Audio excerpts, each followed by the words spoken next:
Alhamdulillah, selamat malam para pemirsa, para murid dan para santri. Mumpung masih diberi kesempatan guru ini untuk membuka, untuk menerangkan, karena sudah sangat jarang atau bahkan mungkin tidak akan pernah ada yang tahu dari sejarah yang hilang. Semoga ini sangat bermanfaat kepada generasi sekarang sampai generasi selanjutnya, khususnya dari catatan yang ada di negara Republik Indonesia. Baik, dari penjelasan ini diterangkan guru ya, kurang lebihnya tidak bisa banyak karena apa, sejarah hilang semua. Nanti barangkali ada alat pendukung. Di sini ditulis guru sejarah bahasa Buddha ya, bukan Budi. Nah, sejarah bahasa Buddha belum agama ya, makanya orang dulu kalau nyebutku Buddha. Nah, kata Buddha ini sama dengan makna Jawa, delon Buddha Jawa. Ada yang mengatakan orang dulu agama Buddha, bukan agama Buddha, bukan agama Budi, beda. Buddha dengan bahasa Jawa. Ya. Nah, pada zaman itu kurang lebih sebelum Masehi, kemungkinan sebelum Masehi. Di dalam peradaban tahun kurang lebih sebelum Masehi itu di Jawa itu sebenarnya sudah dioperasionalkan, sudah dipakailah bahasa atau huruf Hanacaraka. Jumlahnya 20. Makanya orang-orang Jawa dulu kalau ngomong Jawa lho, Buddha, Sopo, Iko. Nah, berhubung dari bahasa atau konsonan ini belum sempurna, mana nanti dengan berjalannya waktu disempurnakan guru. Ada yang mengatakan Buddha itu maknanya telanjang. Bukan berarti manusia telanjang, bukan. Kurang sempurna itu loh. Kaku maknanya. Mana? Satu contoh bahasa kaku itu diceluk.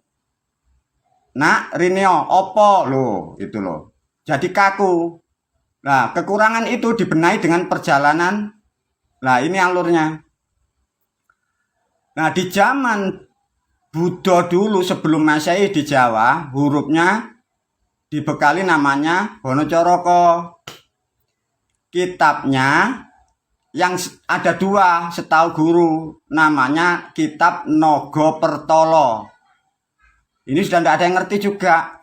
Mbak sendiri pun juga tidak paham karena kitabnya sekarang di mana tidak ngerti. Jadi zaman peradaban nenek moyang kita dulu punya kitab namanya kitab Nagapertala 1. Dan yang kitab satunya namanya kitab Watu Gunung. Ada yang mengatakan zaman Watu Gunung. Jadi sebelum Masehi. Di dalam sejarah itu ditulis zaman Sulaiman. Ada yang mengatakan zaman Watu, bukan zaman batu ya. Zaman Watu. Zamannya zaman Sulaiman. Ini di dalam sejarah, dalam kitab-kitab sekarang, itu salah cerita. Itu bukan Nabi Sulaiman. Kalau Nabi Sulaiman itu satu orang, bukan. Itu zaman Sulaiman. Artinya apa? Pada waktu zaman itu nenek moyang kita itu komunikasi dengan hewan, dengan tumbuhan. Nenek moyang kita bisa. Nah, ini yang paling penting ya. Zaman Sulaiman atau zaman Watu, kitabnya Watu Gunung, tidak sama dengan ceritanya Nabi Sulaiman. Itu yang penting. Nah, dari doa-doa di situ, leluhur kalau mulai berdoa, makanya bahasanya Hong Wilaheng loh. Ini bahasa kuno di sini. Sekarang masih ada. Karena ini bahasa Hong Wilaheng ini bahasa kedewan atau bahasa wiwitan yang mampu untuk komunikasi dengan bangsa tumbuhan, bangsa hewan, bangsa siluman, bangsa gendruwo, di sini bahasanya. Nah, dengan berjalannya waktu, nenek moyang kita dari bahasa Hong Wilaheng itu agak berubah, dibenahi leluhur tapi kurang sempurna. Dari Hong Wilaheng jadi di sini semelah loh. Belum ada bismillah, makanya semelah dulu. Dari kata konsonan H, A, dari sini wilah. Nah, sejarahnya. Nah, tersusun agak rapi menjadi bahasa, tapi belum dikitabkan ya, belum ditulis.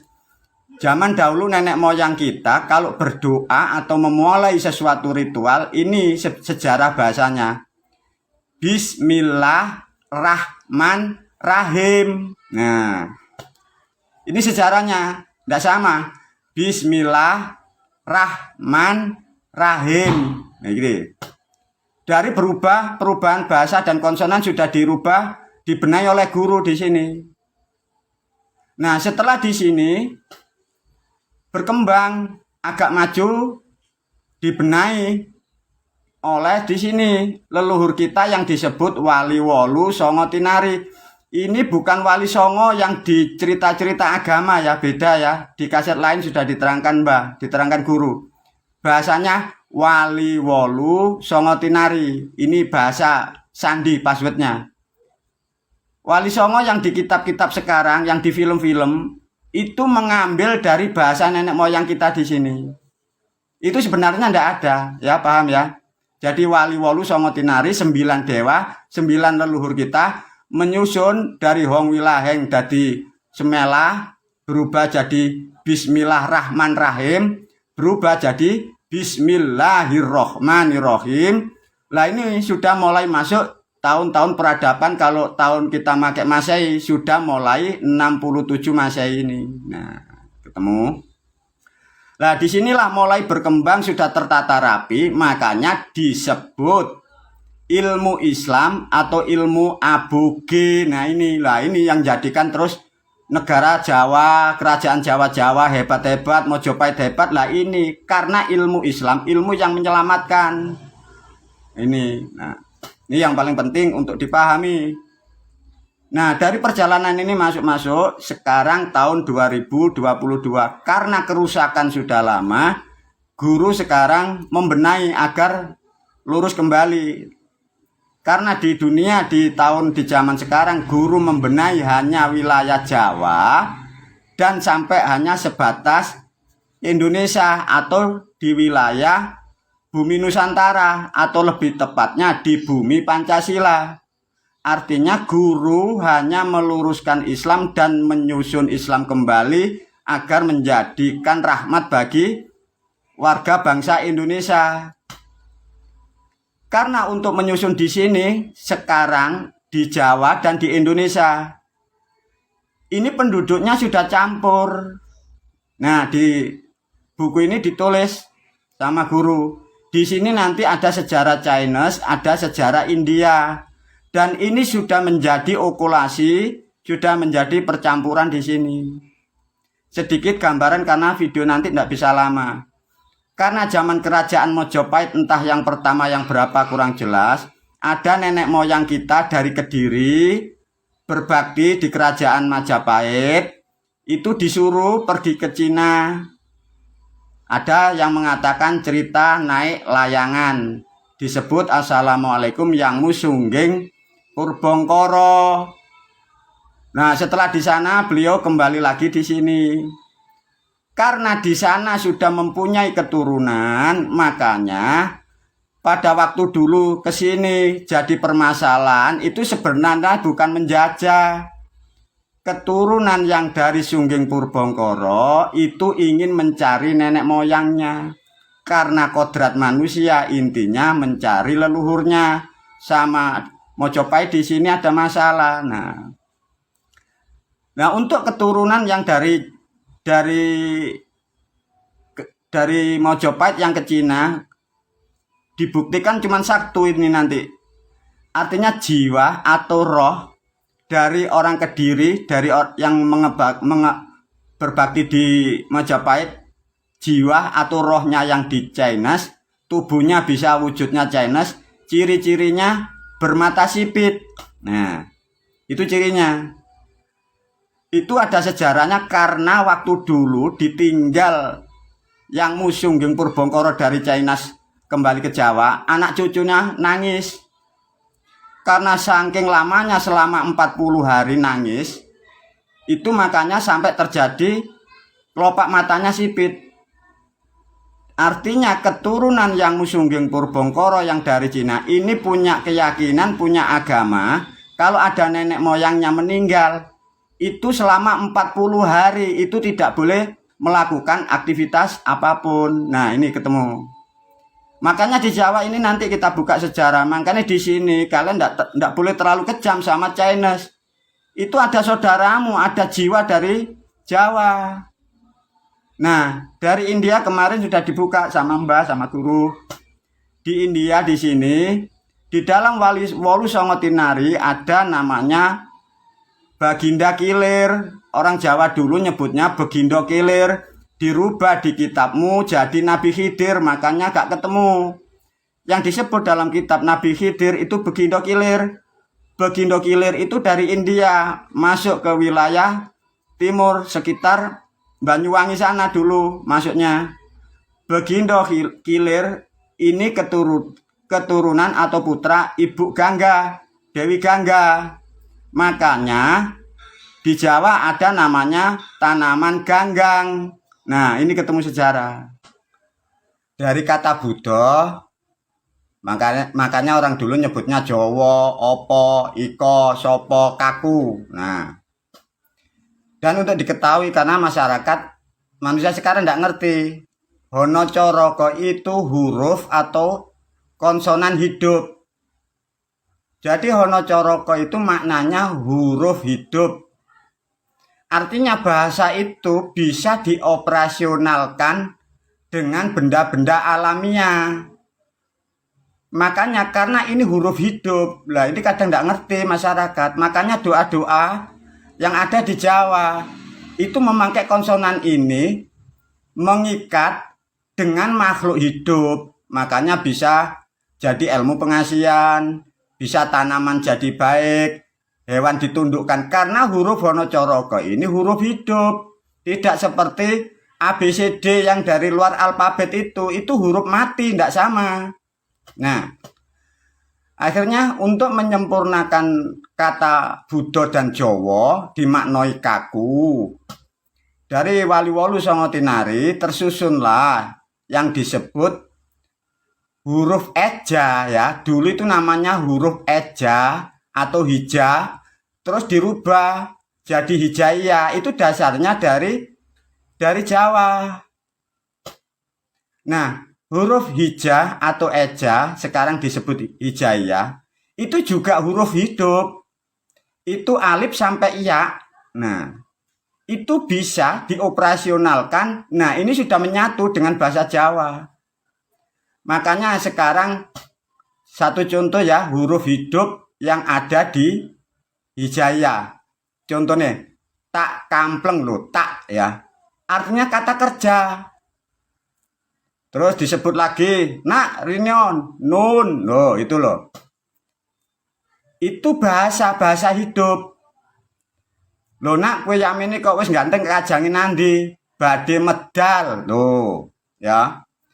Itu artinya konsonan atau huruf yang dikeluarkan orang Jawa itu mewakili huruf hidup. Makanya itu bisa connect dengan makhluk hidup, dengan tumbuhan dan hewan. Makanya kalau bisa menyatukan kedua ini, orang Jawa bisa komunikasi dengan roh, dengan hewan, dengan tumbuhan. Nah, makanya kenapa para santri yang diajarin guru banyak mempunyai kelebihan, bisa komunikasi dengan hewan, dengan makhluk jin, dengan makhluk apa, dengan bahasa itu kok bisa, Mbah? Ya karena dari dasar ini, ilmu yang tidak ternilai dalam dunia lah, ini diorat-arit rusak kabeh, dah ya masuk ya. Nah, untuk perpaduan ini ya, dari Hono Coroko 20, dari hija atau eja 30, jadi 50. Nah, ini diceritakan dalam sejarah katanya Isra Mi'rajnya Nabi 50 rakaat itu. Ceritanya salah. Yang dimaksud 50 rakaat itu maksudnya 50 huruf. Huruf hidup, bukan gerak 50 kali. Nah, kalian sudah mulai ngerti. Nah, dari cerita ini 50 huruf diganti 50 rakaat, makanya sudah tidak ketemu. Ini sekarang yang penting kita generasi pribumi Jawa udah mulai ngerti, oh hebat nenek moyang kita inilah. Dari perubahan ketemunya dua peradaban, dua huruf hidup, ono coroko sama Hijaiyah sekarang ya. Itu terbentuklah namanya ilmu Islam ini. Nah, ilmu Islam ini dulu belum juga sempurna bahasanya. Pertama bukan syahadat, namanya syahdat. Yang kedua sembahyang dirubah jadi sholat. Yang pertama syahadat dirubah jadi syahadat. Yang kedua sembahyang dirubah jadi sholat. Yang ketiga ini laku. Bukan puasa, tidak ada. Laku. Makanya nenek moyang kita waktu dulu zaman dahulu sampai sekarang ada sisa-sisa puasa itu 3 hari, 7 hari. Nah, itu dulu di sini. Ada yang 40 hari, ada yang poso ngebleng, ada yang poso ngeplak, ada yang poso luang. Itu di sini ilmunya. Dirubah jadi puasa yang 1 bulan penuh itu nyimpang, itu salah kaprah itu. Nah, nenek moyang dulu tidak ada kata zakat. Dulu itu sedekah. Manis setahun sekali nenek moyang kita itu ada sedekah bumi, sedekah laut. Dan sekarang tinggal sedikit. Lah itu di bumi hanguskan gara-gara dari ajaran yang salah kaprah ini. Ini paham ya? Dan yang terakhir kajen, bukan pergi haji. Kajen maknanya berhasil atau derajatnya lebih tinggi, lebih terhormat atau lebih kaya atau lebih makmur. Itu maknanya kajen. Dirubah jadi pergi haji, disuruh ngutarin batu. Makanya nyimpang dari hukum manusia salah, hukum Tuhan salah. Secara hukum intelektual tidak ada manfaatnya. Nah, ini sudah diluruskan oleh guru, paham ya? Berhubung ini sudah menjadi peranatan di bumi Jawa, khususnya di Mojopahit dan sekitarnya, karena sudah terbentuk budaya yang kuat, untuk melakukan ibadah dibutuhkan namanya kalender. Karena manusia tanpa kalender tidak bisa untuk menentukan waktu kapan ibadah, waktu ritual. Lah kalender itulah yang disebut aboge. Makanya harinya Senin, Selasa, Rebu, Kamis, Jumat, Sabtu, Suro, Sapar, Maulud, Bakdo Maulud, Jumat Dilawar, Lagi, Rejab, Ruah, Poso Besar. Itu kalender untuk mendidik, untuk sebagai budaya aktivitas di Jawa. Nah, dari dasar ini, hari ini sebenarnya ini dulu tidak hanya Senin, Selasa, ini sudah ditata. Sebelumnya ada di sini, Mbak kurang paham. Ada namanya hari ini dipakai orang-orang Hindu barangkali masih ya. Ada yang sebut namanya Sumo, Anggoro, Sukro, Respati, Ridit. Itu tidak tahu Mbak. Tapi setahu Mbak dulu ada di situ, terus dirubah sudah sempurna ini. Nah, dari kesempurnaan ini negara, kerajaan di Nusantara dulu makmur, gemah ripah, lojinawi itu rakyatnya makmur, rukun kedamaian. Karena rukun dan makmur damai, tidak kekurangan, makanya banyak yang nganggur sehingga kecerdasannya membuat budaya, tari-tarian, gamelan. Karena sudah pangan sudah lebih, semua terpenuhi, makanya membuat karya, makanya intelektualnya tinggi. Nah, ini untuk diketahui kalau generasi muda, suatu bangsa itu kalau budayanya tinggi, itu menandakan intelektualnya tinggi, derajatnya tinggi, negara itu dalam kemakmuran. Lah kalian diberi budaya kok rusak, katanya musyrik syirik. Ya inilah kesalahan kalian, ditipu. Nah ini ketemu. Nah ada kan di kaset Mbak yang lain dari Kerajaan Demak ini dibolak-balik mulai tahun 571. Lah ini rusak sampai sekarang. Nah ini sampai 2022. Berapa tahun nenek moyang kita yang meninggal setelah rusaknya Jawa ini. Ya ini Lah agama ini loh problemnya, agama ini tidak ada yang tahu siapa yang membuat itu. Kalau ini sejarahnya dari sini. Semoga pada tahun 2022 ini guru sudah mulai menata kembali. Nah, semoga nanti tertata dengan rapi sehingga bangsa dan negara, warga-warganya, seluruh Nusantara akan menjadi rukun, hidupnya damai dalam kemakmuran. Karena dari tulisan atau nama yang sudah guru terangkan melalui video dan sekaligus menjadi catatan dunia karena sudah masuk internet. Karena agama pertama, guru yang mengeluarkan bahasa itu mewakili alam Tuhan, mewakili alam dewa, juga mewakili alam leluhur. Saya menyebutkan, memberi nama memang sudah tepat bahwa agama ke depan agama Buddhis. Untuk menerangkan dari makna, bahasa, dan sejarahnya Buddhis, sudah kami bekali paling tidak 3 video dari makna Buddha, makna Buddha volume dan ketiga. Saya kira sudah cukup untuk memperkuat dari nama agama yang baru. Untuk video ini kita lanjutkan, semoga lebih cair, lebih clear. Ini dari penjelasan video yang volume 2 ya. Kembali lagi, makna Buddha, hurufnya Hono Coroko 20 ya, itu huruf hidup. Alif, ba, ta, sa sampai ya 30, jadi 50. Ini juga huruf hidup. Ada kesalahan dan cerita digambarkan. Ada sosok dari Arab naik ke langit, sampai ke langit itu dikatakan 50 rakaat, itu salah. Yang dimaksud 50 rakaat itu ya Hono Coroko 20 dengan 30 huruf ijah.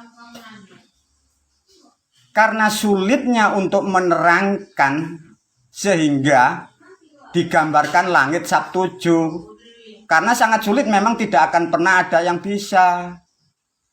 Makanya sudah diterangkan guru biar sejarah-sejarah yang salah, penafsiran, asumsi yang beredar khususnya agama Islam semoga terpenuhi dengan penjelasan guru ya, paham ya. Dari Hono Coroko sampai Ijaya terbentuklah peradaban baru dengan budaya yang baru, aktivitas baru, manusia lebih indah peradaban pada waktu itu. Nah, dari asal sebutan kata atau makna Jawa, dari Hono Coroko membentuk Jawa, Jawa dihasilkan dari Hono Coroko konsonan bahasa, karena sudah dinikahkan dan dikawinkan dengan Hijaya, makanya Jawa berubah jadi Jawi. Nah, ini sejarahnya.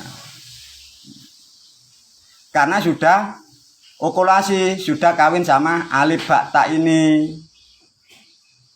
Makanya ada yang mengatakan Hono Coroko iku huruf lanang, Hijaya ini huruf wedok. Nah, nenek moyang dulu begitu.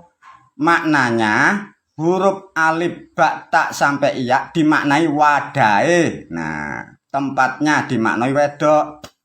Hono Coroko sing iseni. Nah, udah ketemu tuh makna-makna ya. Jawa dadi Jawi. Nah.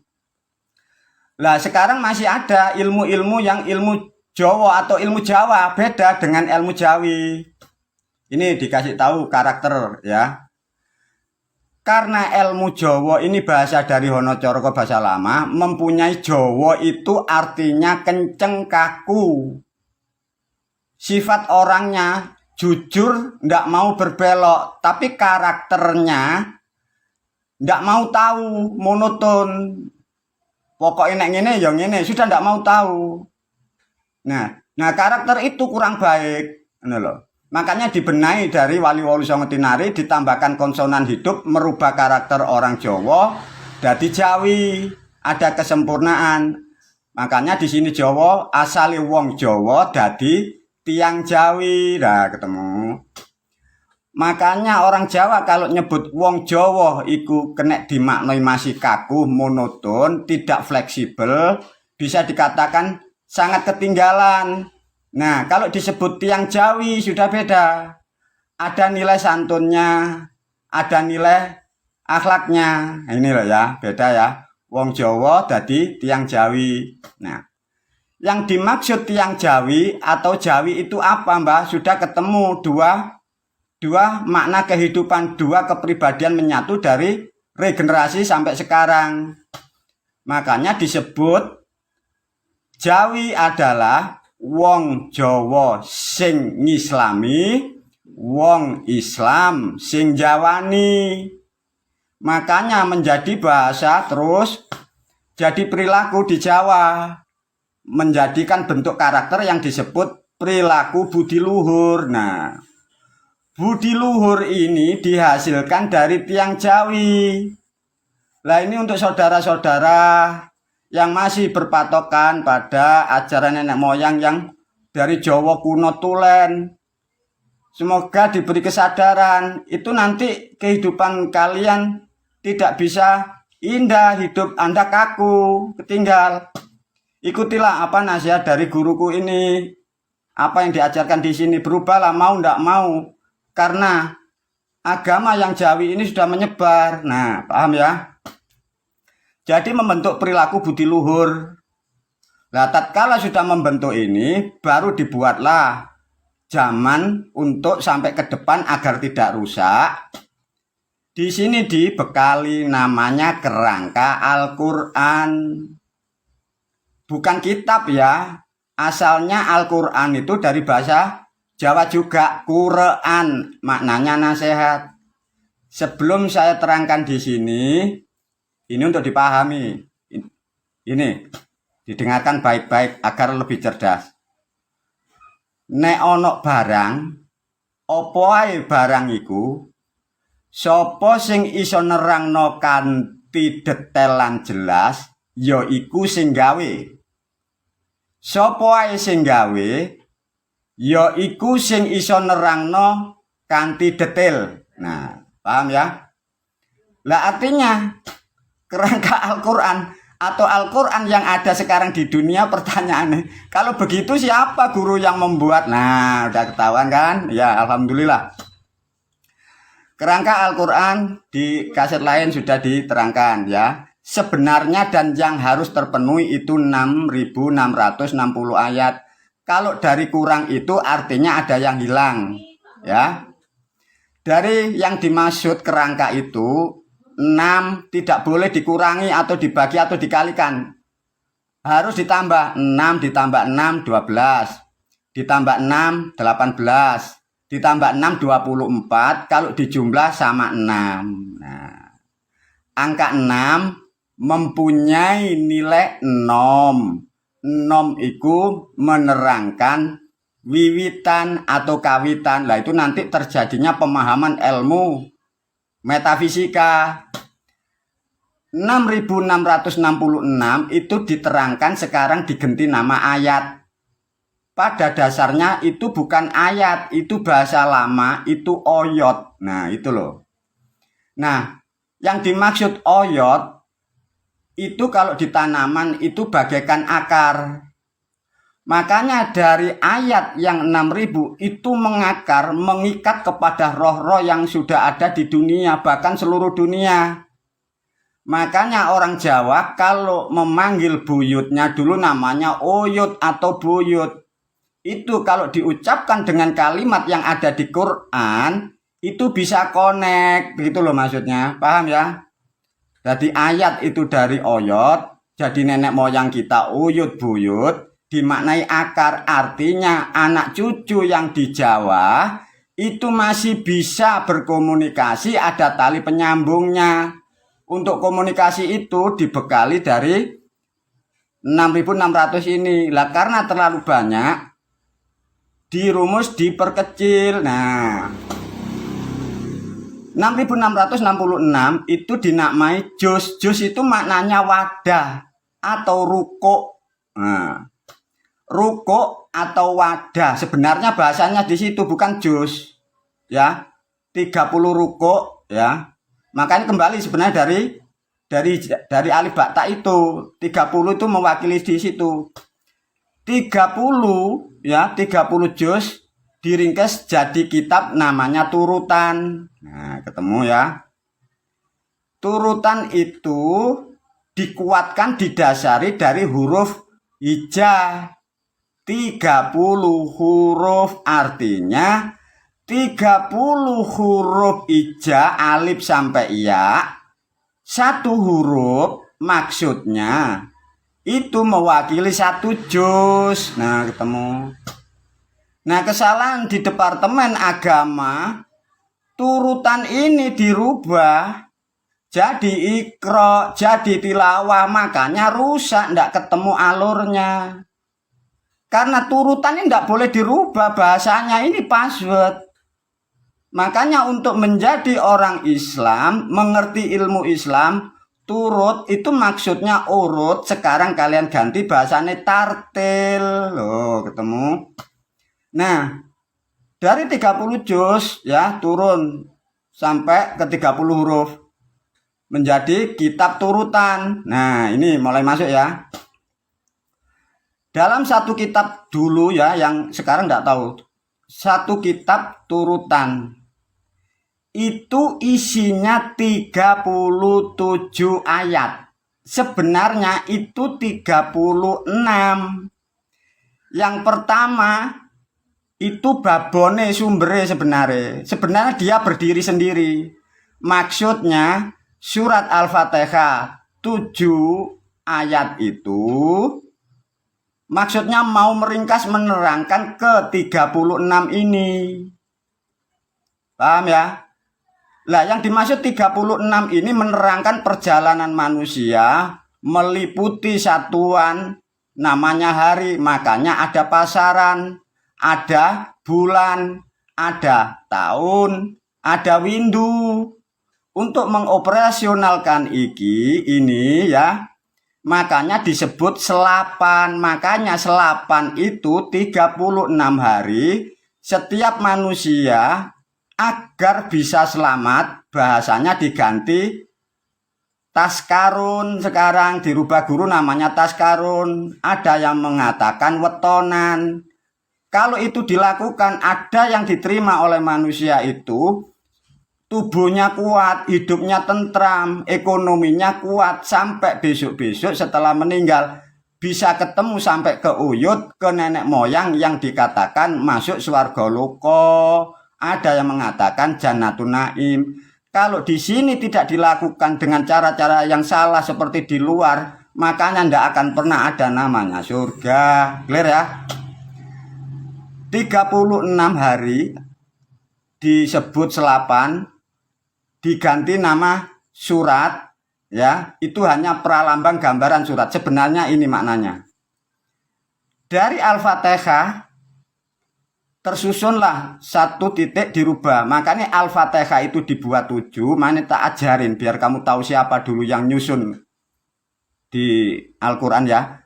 Dari 7 ini sebagai pembuka. Ngapain toh guru kok dibuat 7 dulu? Maksudnya kamu manusia yang berada di dunia, mulai lahir kamu Anda sudah masuk di dunia nyata, diliputi oleh 7 hari. Karena di dunia ini ada hari jumlahnya 7. Nah, ke-7 diterangkan dari surat Al-Fatihah. Di dalam dunia siklus kehidupan ada 7 hari. Di dalam raga atau tubuh manusia, makanya di situ ada Assalamualaikum, bulu, kulit, gede, daging, otot, balung, sumsum. Makanya kalau surat Al-Fatihah itu dibaca, tubuhmu akan menjadi kuat. Tapi jangan lupa di situ ada alat dan sarananya. Makanya dalam 36 hari ada ritual yang diajarkan guru namanya taskarun. Tatkala manusia itu sudah mengerti menjalankan aktivitasnya dalam satuan tiap 1 minggu atau 7 hari, makanya disusun dari 7 turun 6 menerangkan Anas, menerangkan Al-Falak 5, menerangkan metafisika. Di sini nanti ada namanya petung atau falak. Agar selamat dunia akhirat diajarkan ilmu falak atau ilmu petung. Makanya diajarkan di sini hari baik untuk nikah, hari baik untuk sunat, hari baik untuk membuat rumah. Nah di situ kalau ini dijalankan, makanya kembali lagi ketemu surat Ikhlas, makanya di situ ayatnya 4. Harapannya bisa keluar di arah etan kidul kulon lor, artinya kemanapun orang yang membawa ilmu Islam dan melakukan dengan benar, ngetan ngidul ngulon ngalor diparingi slamet. Nah, semoga penjelasan ini sangat bermanfaat untuk kalian semua. Alhamdulillah.